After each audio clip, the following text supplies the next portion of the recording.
what is the most important thing in interior design when you're thinking about designing an entryway? Yeah, so just consider this the first impression, right, of your home and the first feeling of your home, not just for you, but for guests. Maybe this is the front door where a variety of people greet and come in and out. So just thinking of that in terms of a reflection of who you are, your family, whoever's living there, what brings you joy, creating some interest right off the bat, some conversation and connection with folks that come in and out of there. So maybe that's through pattern on the wall, maybe that's through a beautiful textile rug on the floor, some objects of significance for you or your family that are beautiful, that immediately are striking when you come in. Yeah, that's very true. Also in Feng Shui, it's like the transformational space between outside and inside, and it's the way that your home greets you. And also your energy changes when you're outside, your energy changes when you're inside. So it's kind of passing through this portal. So how do you want that initial reaction to feel? So very similarly, you want it to be really impactful and really like uplifting and welcoming, and also really like clean and easy to take care of and maintain. You want things that inspire you when you walk in. Like I call that one of the power placements. So whenever you first walk in the door, what is the first thing that you see? And use that space and that artwork as a bit like a manifestation tool. Like what are you wanting to see happen in your life? Consider the artwork that you're placing around you, as far as like subliminal effect goes, but at the entryway it's really important. And also just, you know, this is kind of silly to say, but just make sure that your door opens easily. Make sure functionality. Make sure that there's nothing that you're fighting with. There's nothing that you're like tripping over. A lot of people have shoes in their front entryway. Like make sure that they're put away properly. So whenever you're coming back in, you're not like tripping over anything. Your door opens, your door handles are easy to open, and nothing is sticking. Yeah, I think ease and joy, right? I think those are kind of the core concepts here. Right. And that could be again through color, right, as well. So simple as your door is a color that brings you joy, that is, you know, a mood setter for that space. So just, there are so many ways and opportunities to play in that area of the home to create something that is meaningful for you and your guests. Yeah, and also just directly outside the door as well. Like what is your experience going from, you know, your car or from the street walking in?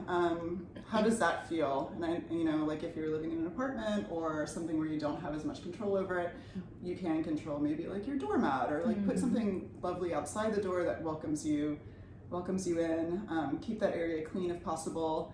And then what do we, this is always kind of a puzzle for me and my clients, but a lot of houses here, especially in Texas, you know, like the garage door, like you drive in through the garage, you park in the garage, and you walk in through the house through typically like a laundry room. That's not necessarily ideal.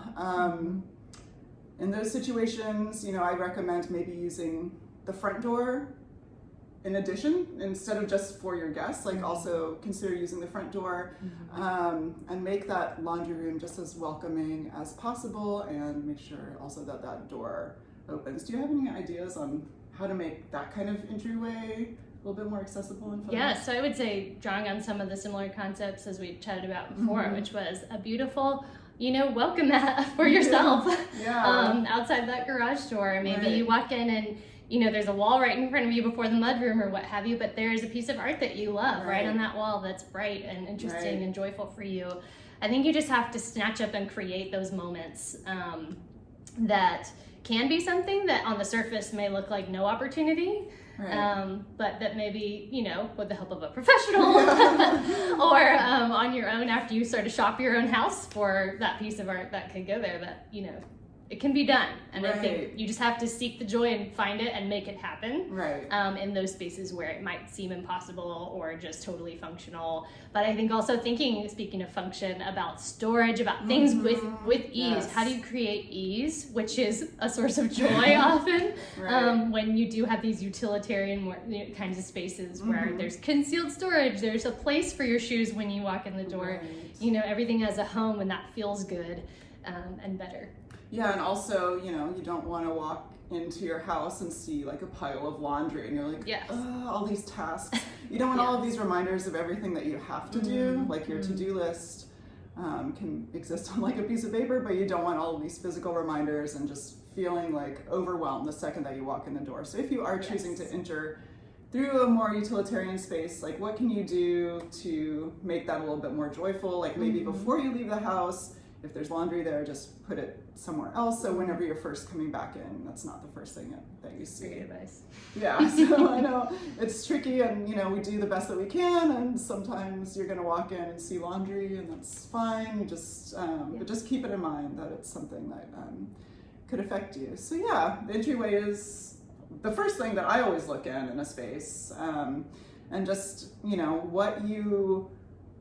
it's kind of like this art sculpture that you're creating. So it's like however you're feeling manifests in the space. And if you also want to see a change, like if things aren't going great for you and you want to see a change, like changing the entryway, and just like moving things around and just keeping it fresh, keeping it clean can make a big difference as It's well. a small space that can make a big impact in it. So I wouldn't underestimate. I think is important to remember the power of that.